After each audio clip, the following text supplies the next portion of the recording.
If you were looking for career advice from a career coach, and he had led teams that have placed over 6,000 pros in 21 industries, worked at the largest Fortune 500 recruitment firm in the world, was responsible for over $50 million of placements of executives, and was one of the top recruiters recognized nationally while serving in the United States Army, you'd probably say he's qualified. This is the Executive Career Upgrades Podcast. Career competition is fierce. If you're a director, a VP, or an executive, this podcast is for you. This is the Executive Career Upgrades Podcast. And this is your host, Tim Madden.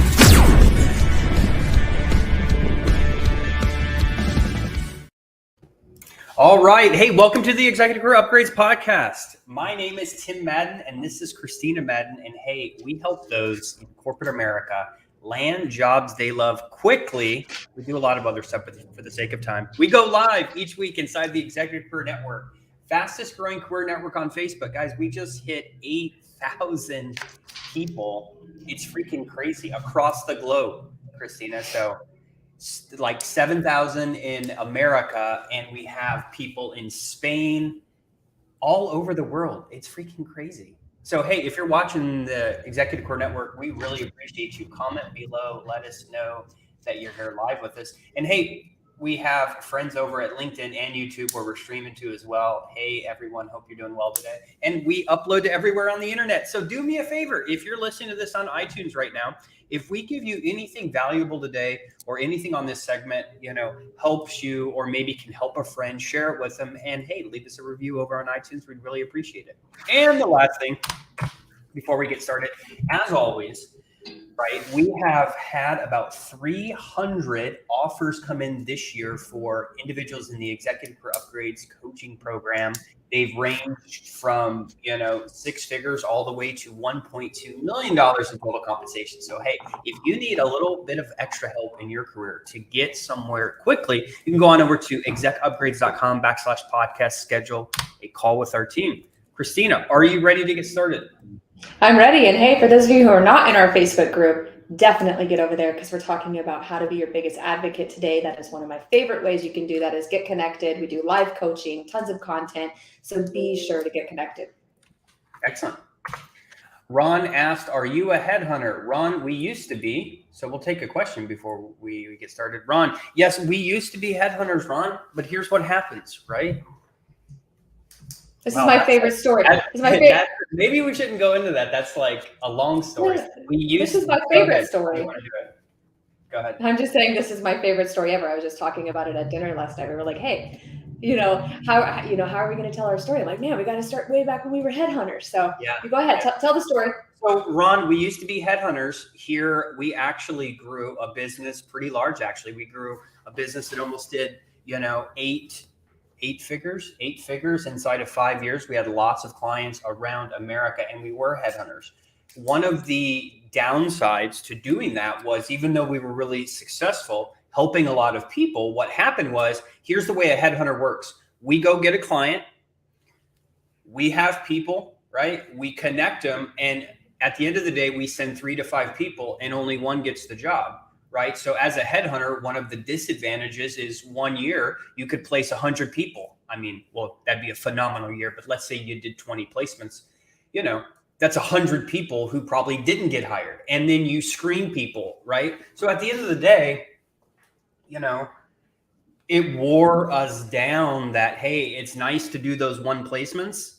Right. But like 4 people don't get hired. So that's what I was thinking about. Every time we got someone hired, it was, 4 people didn't get hired. So I was talking to Christina and I said, hey, why don't we start an organization, right, where we can help almost everybody, where we can help all of the directors, VPs, and executives, right, get them to where they're going like as quickly as possible. Christina, do you want to talk about a couple things? And it's not just that, it's like how we tell our clients is as well. It gets really difficult from the client end. So if you're trying to work with a headhunter or a recruiter, they're so disconnected really from like what the culture is, what the position actually entails. And there's so much missing information that we were setting our favorite people up to to fail. And so it was just out of integrity for us, you know? Yeah. So it's really exciting. Even just recently, I was like, hey, Tim, I really miss headhunting. Let me go out and do a deal. And we actually set up a really amazing connection and it didn't go through. And so it just sets everybody up for failure. And so this is how we impact the most lives, is helping executives get exactly the kind of job that they want versus just being at the mercy of the company and a headhunting organization. And the only way that you can do that, and then we'll roll into today's topic, right? The only way you can do that, Ron, is you have to be the advocate for yourself. Mm-hmm. Because think about this. You are the one that needs to talk to the decision maker at whatever company, period. You don't need to be talking to headhunters, recruiters. Everyone watching this is probably 20 years into your career. And I get why we have recruiters and headhunters and all of that stuff, but there are some amazing ones out there. There are some amazing ones out there. There are at the level of impact you're trying to make, you need to be talking to one person, the person who's actually going to hire you. That's it, right? And think about this. If I hopped on a call, what are you really going to be able to tell me you're looking for inside of 20 minutes after you've spanned a 30-year career? Because there's a lot of things, that go into finding, a good job that you love. Which is why we started this podcast. So let's get into it. Episode 42, 5 ways to be your biggest advocate. Look, we talk to clients every day who are frustrated, beat up, have lots of stuff going on in their personal life, their professional life, lots of different things, right? And they're their own worst enemy most of the time. They're saying things like, I'm too old, I'm too young, and this, and how do you think their day goes? How long do you think they're in a search? A long time. So the first tip, kind of not in order of any importance, right, is be proud, okay? Be proud of your accomplishments. When I really say this, right, so many people say, I don't want to tell people how good I am. I'm shy. I don't want to tell people that I did this, this, and this, and it was $200 million or whatever the case may be. But here's the thing. If you don't tell people how great you are, how are they going to know? They don't have, mind vision. They can't read your mind, right? So, here's what we hear all the time too. It was the team. It was the team. It was the team. Trust me, I have seen teams with poor leadership. They are not good. Right? So you have to be proud of the teams you've led and the impacts you've had, and you got to be willing to talk about them. Christina? Yeah, I mean, money, success, it all goes where attention goes. So if you're scared to have eyes on you or put yourself out there, you're going to struggle in the job search and in your future success and your growth path. The amazing Natalie Dawson was actually talking about that yesterday. Money goes where the attention goes. So if we're talking about salary, you have to put yourself out there. A couple of ways. Now, Tim is a military guy, so he always talks about how he displays his college accolades and his military accolades because, when he's feeling like, man, a little defeated, he's like, oh, screw that. I've done this, and this, and it's all around. So one of my favorite ways is to display your accomplishments. Write them down daily. Have you ever actually taken the time to think about your accomplishments in a very measurable way? It might even escape you a little bit, like, holy cow, I actually did do that. Look at your LinkedIn profile. And if that doesn't look great, get it brushed up, contact us. We can take care of that for you, and your resume. And you can have those tools in front of you all the time. So one way to get really in touch with your accomplishments is be very aware of what they are, know how to speak to them, and have them in front of you all the time. Absolutely. That trick helps out a lot. You're going to have days where you're feeling down. So, control your environment. Just like Christina says, the hacks we use. I got all my military coins, all of my my degrees, and just different stuff, right? You have stuff. So what in those days where you're like, man, am I going to be able to do this? When's it going to give? Oh my God, am I going to be able to accomplish this? I think of, man, I've been to Iraq. I've been here. I've done this. Man, I remember when I did that. This doesn't have anything on that, right? So, hey, be proud of your accomplishments, okay? And that kind of goes into number 2. You need to know your value at companies. Now, what I mean by this is, here's what I want you to take away from this podcast today is you don't have the problem. The company has the problem. Okay. So most of you guys are so nervous when you get to these interviews and you don't want to speak up and talk about your value. And it's like, guys, they need the help in the marketing. Their ads aren't working. Their branding strategy is ineffective, or whatever the case is. You know, you could make strong, conversations with project management and everything, but they have the need, right? So knowing your value, what you really need to be good at is pulling out, what are they looking for? What are their challenges? How can I speak back to them? Showing them based on what they're looking for, based on what their challenges are. Let me show what value I can provide. People really overcomplicate interviews, and that's the easiest way, right, that you can do it. Right.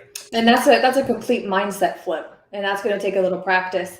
But just being a business owner, I can tell you, when I schedule calls with people that want jobs or they want to become contractors with us, trust me, again, just to drive that home, I'm the one in pain, right? I'm the one who has pain points and need problems solved in my business. And I'm just hoping that the person that I land on the phone has that skill set. So get confident in talking about that skill set. Know your value. Hey, 5 ways to be your biggest advocate, right? So number 1, be proud of your accomplishments. Number 2, know your value to the organization. Remember, they have the problem. You're there to, show them that you can help them. And number 3, you really got to have a good understanding of your strengths and your weaknesses. And Christina's going to talk a little bit about this, but you need to know, right? You should know yourself better than anyone. You should know what you like doing, what you don't like doing, what you're good at, and what you're not good at. Christina, you want to talk about this? I know you have a couple notes on this. Yeah. So self-awareness, guys, it's easier said than done, right? You have to practice it. You got to understand why you think the way that you do, why you do the things that you do.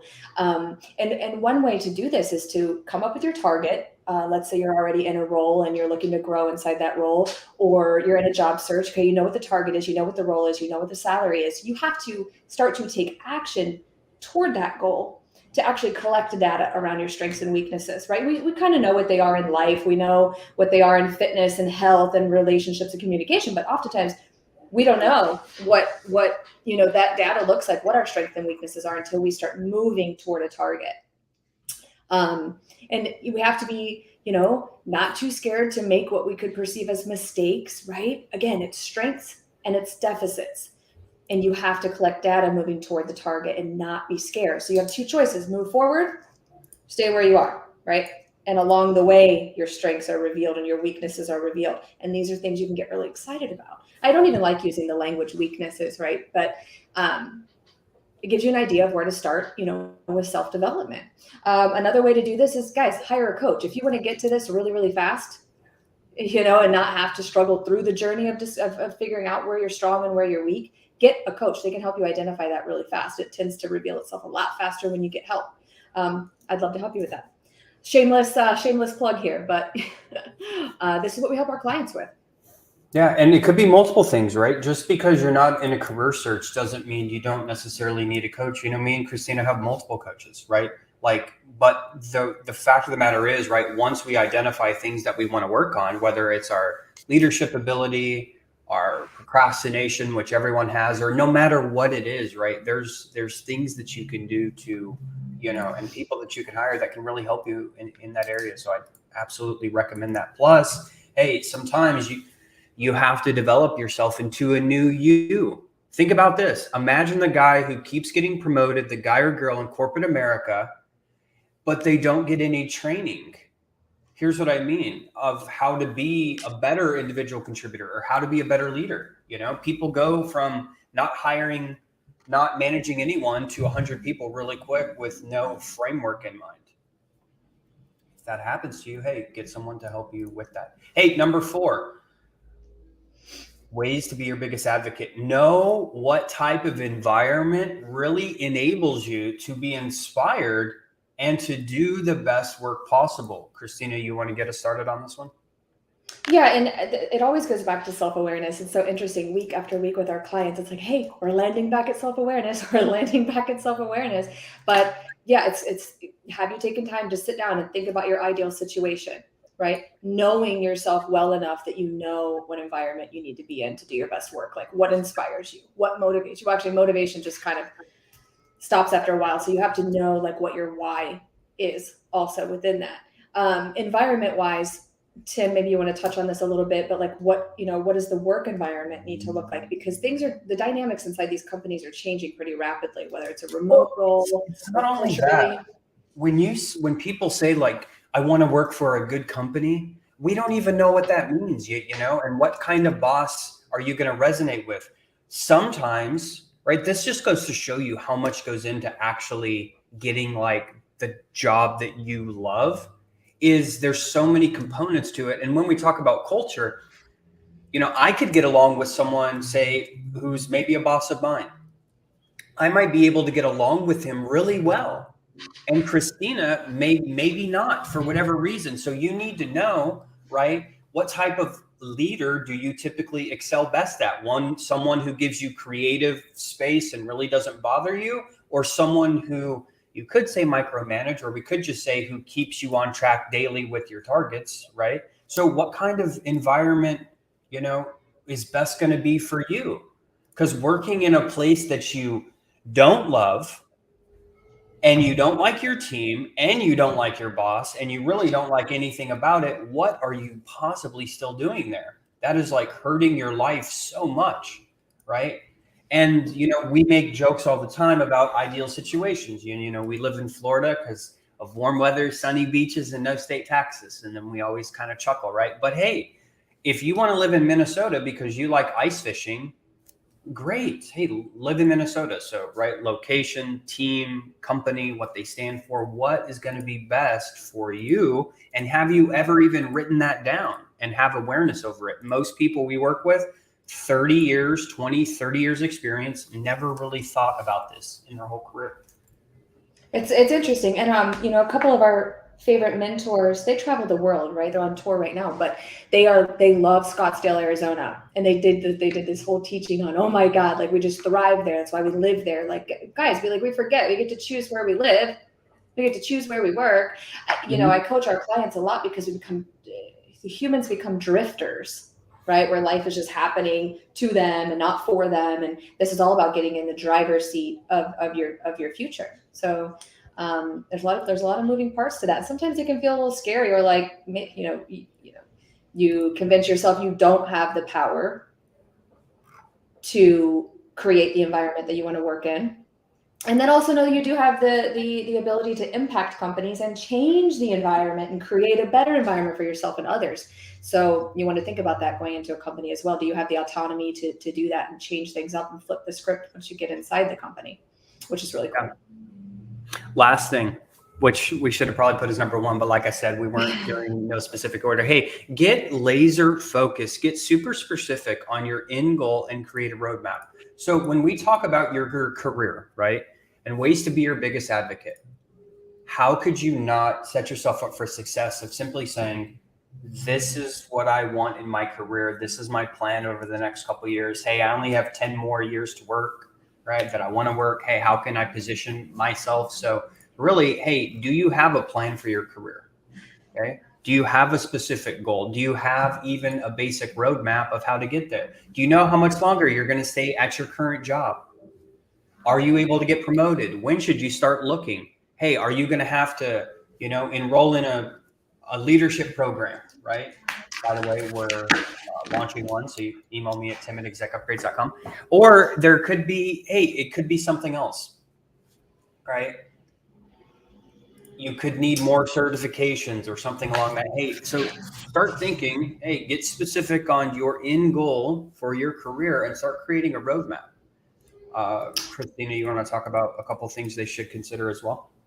Yeah. So when you do this, it puts you in the position to ask really quality questions, really high quality questions, whether it's in the interview or just during networking or whatever, because you want to know that the inner workings of these organizations can actually support this growth map as well. If not, already know to like run the other direction. Like it's not even aligned with your vision. So personal, professional, and financial goals quarterly with yourself.